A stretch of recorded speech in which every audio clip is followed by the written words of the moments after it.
HOA tried to fine this homeowner for having a dirty driveway. This homeowner got a notice in the mail that his driveway was way too dirty. You're probably thinking that this driveway isn't even that dirty, and I agree with you.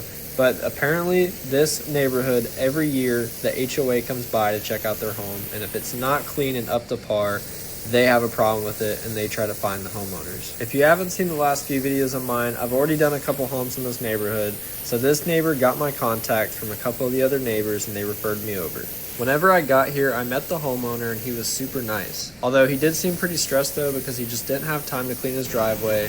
It would have taken him too long, and it was really hot this summer. Now I know a lot of you other homeowners can relate to this because HOA seems to be pretty strict around these parts of towns.